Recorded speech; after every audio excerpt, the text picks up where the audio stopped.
मंत्री देवेंद्र फडणवीस यांची प्रकट मुलाखत पार पडते. केला तुम्ही बघा, अन्न वस्त्र निवारा शिक्षण आरोग्य रोजगार याकरता लोक शहरात आले, शहराची लोकसंख्या वाढली, पण कुठल्या योजनाच नव्हत्या. त्यामुळे आलेल्या लोकांचं अतिक्रमण झालं, झोपडपट्ट्या तयार झाल्या, पिण्याच्या पाण्याच्या समस्या, घनकचऱ्याच्या समस्या, नाल्या वाहू लागल्या, त्यातनं विष्ठा मैला सगळा वाहू लागला. अशा अनेक गोष्टी आपण पाहिल्या. 2014 साली मोदीजी आल्यानंतर मोदीजींनी सांगितलं की देशाचा 65% GDP हा शहरात तयार होतो. त्यामुळे ही जी शहर आहेत या शहरांना विकासाचं केंद्र केलं पाहिजे, शहराचं इन्फ्रास्ट्रक्चर डेव्हलप केलं पाहिजे, शहरात राहणारा गरीब मध्यमवर्गीय याच्या जीवनात परिवर्तन केलं पाहिजे. आणि म्हणून पहिल्यांदा मोदीजींनी आपल्या देशामध्ये स्मार्ट सिटीची योजना, अमृत शहरांची योजना, त्यासोबत स्वच्छ भारत शहरी मिशन, प्रधानमंत्री आवास योजना शहरी मिशन असे अनेक मिशन सुरू केले की ज्या मिशनमधनं हजारो कोटी रुपये आपल्याला मिळाले. आता तुम्ही बघा, नॉर्मली छत्रपती संभाजीनगर सारख्या शहराला 200-300 कोटी रुपये मिळत नव्हते. एका झटक्यात 2700 कोटी का मिळाले? कारण 1000 कोटी रुपये अमृत शहरांच्या योजनेतनं छत्रपती संभाजी, आपल्या एकट्या महाराष्ट्राला मोदीजींनी शहराच्या इन्फ्रास्ट्रक्चरच्या विकासाकरता जवळजवळ त्या ठिकाणी 50,000 कोटी रुपये दिले. आणि म्हणून खूप मोठ्या प्रमाणात आपली शहरं बदलत आहेत. आणि आपल्याला एक गोष्ट सांगतो की एकीकडे आपण इन्फ्रास्ट्रक्चरचा विकास करतो आहोत, पण त्याच वेळी जोपर्यंत शहरांची आर्थिक ग्रोथ होत नाही तोपर्यंत इन्फ्रास्ट्रक्चरचा विकास कोपअप करता येत नाही. आता त्या चक्रातनं संभाजीनगर बाहेर येत आहे. आर्थिक विकासातनं एक शहराची कॅपेबिलिटी, महानगरपालिकेची कॅपेबिलिटी तयार होते, तिथे पेईंग अशा प्रकारची पॉप्युलेशन तयार होते, त्यातनं त्या ठिकाणी महानगरपालिकेजवळ थोडा पैसा येतो किंवा कर्ज घेण्याची क्षमता तयार होते आणि त्यातनं पुढचा विकास होतो. तर आता जे जुनं व्हिशियस सायकल होतं त्यातनं बाहेर निघून व्हर्च्युअस सायकलमध्ये आता संभाजीनगर चाललाय. या औद्योगिक विकासामुळे मी आपल्याला सांगतो केवळ उद्योगाचा विकास होणार नाही, हे शहरही अतिशय चांगलं शहर होईल. वा, निश्चितपणे म्हणजे एकंदरीतच सगळ्याच शहरांचा नियोजनबद्ध विकास पुढच्या काळामध्ये आपल्याला पाहता येणार आणि छत्रपती संभाजीनगर त्यातलं एक ठळक उदाहरण असेल. मला याला जोडून एक माझा अनुभव आपल्यासमोर मांडावासा वाटतो. एक कलाकार म्हणून आम्ही नेहमी उत्सुक असतो छत्रपती संभाजीनगरमध्ये यायला, कारण इथल्या रसिकांची दाद इतकी सुंदर मिळते. पण इथे यायचं म्हणजे मुंबई पुण्यावरून येताना 2-2 दिवस काढायला लागतात आणि ती थोडीशी अडचण असते. तर आता समृद्धी महामार्ग झाल्यानंतर खूप चित्र बदललंय. अलीकडे आम्हाला जेव्हा कार्यक्रमासाठी फोन येतो तर आम्ही विचारतो की समृद्धीने येता येणार आहे का, तर लगेच पसंती देता येते, कारण एका दिवसात कार्यक्रम करून परत नाही शक्य होतं. तर या गोष्टीसाठी म्हणजे आम्हाला तुमचं आभारही मानायचे आहेत. आणि एक प्रश्न आहे की हे जे विजन आहे की समृद्धी महामार्गासारखा महामार्ग असावा, हे कधी नेमकी ही कल्पना तुमच्या मनात आली? Is it one of your dream project असं म्हणता येईल? Yes, of course it's one of my dream project.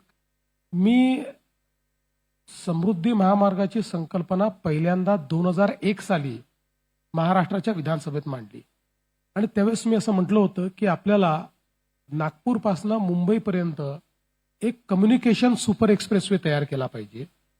कारण मुंबईची पोर्ट कनेक्टिव्हिटी जी आहे त्याचा जो आर्थिक लाभ आहे हा यापूर्वी पुण्याला मिळाला, तो MMR क्षेत्राला मिळाला, काही प्रमाणात नाशिकला मिळाला, त्याच्या पलीकडे पाहिजे त्या प्रमाणात तो मिळू शकलेला नाही. पण आपण जर ही कनेक्टिव्हिटी तयार केली, आणि 2001चा काळ जो आहे आपल्याला माहिती आहे की तो IT चा काळ होता, आणि म्हणून मी त्याला कम्युनिकेशन सुपर एक्सप्रेसवे म्हटलं होतं की त्याच्यामध्ये मी म्हटलं फायबर ऑप्टिक टाकून त्याला आपण स्मार्ट रोड तयार करून सगळं त्या रोडवरची इकोसिस्टीम ही आपण स्मार्ट इकोसिस्टीम तयार करू शकू. आणि म्हणून त्यावेळेस तो विषय मांडला होता. दुर्दैवाने तो त्यानंतर झाला नाही. जशी मला संधी मिळाली 2014ला, मी 14च्या शेवटी मुख्यमंत्री झालो, लगेच 2015 मध्ये मी ती संकल्पना मांडली की आपल्याला हा रस्ता करायचा आहे. संकल्पना मांडली तेव्हा लोक अनेक मला मूर्खात काढायचे की असा रस्ता होऊ शकतो का, एवढा महाग होऊ शकतो का. आणि मग मला अनेक सल्ले देखील आले, आहे त्या रस्त्याला नीट करा ना, कशाला तुम्हाला नवीन रस्ता पाहिजे. पण मी त्यावेळेस समजावून सांगितलं की ग्रीनफील्ड रोड जो असतो हा नवीन एरिया ओपन अप करत असतो.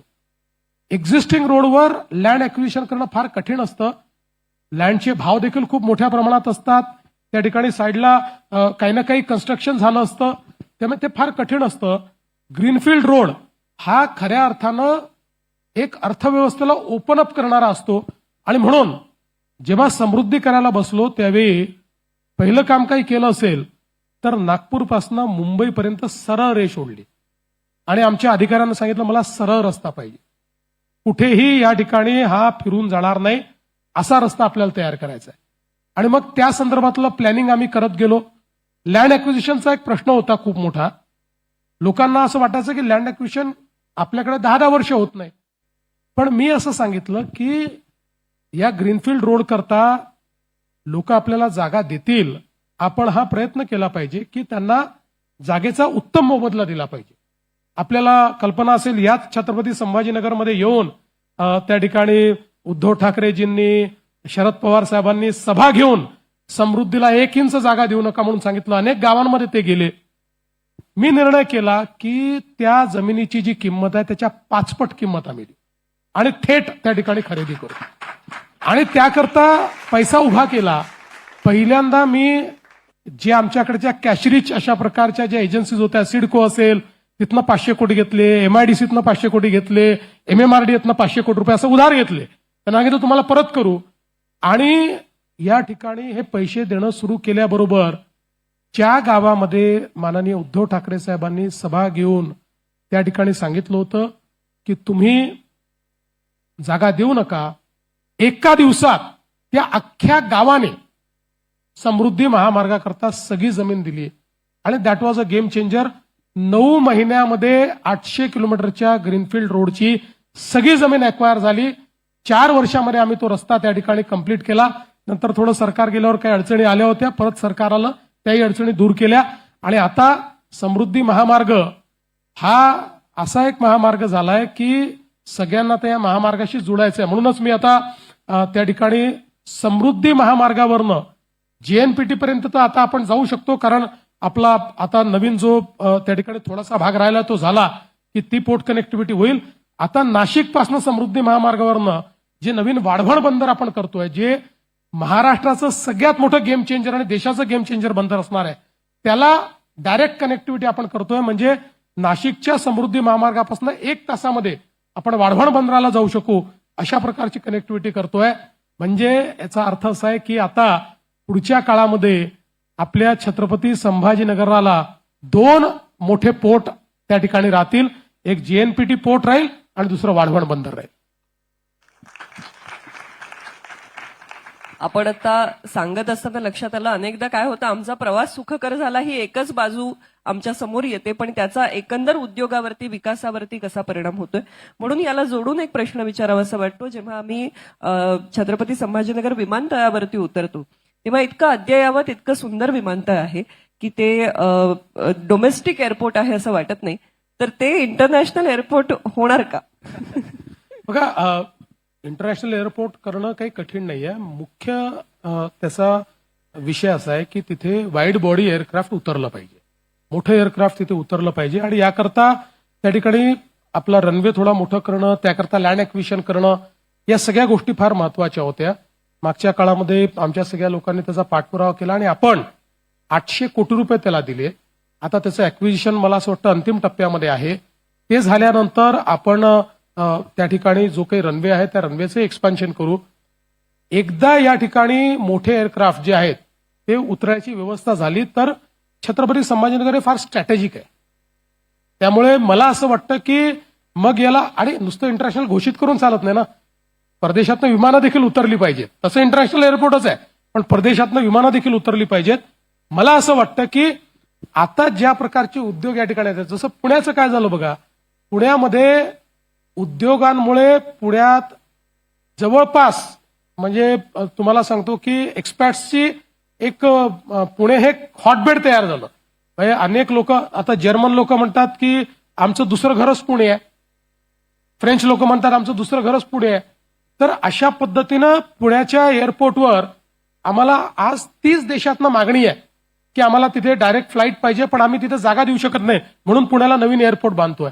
त्यामुळे ही जी औद्योगिक इकोसिस्टम एकदा तयार झाली की तुम्ही बघा या ठिकाणी ही मागणी निश्चितपणे सुरू होईल.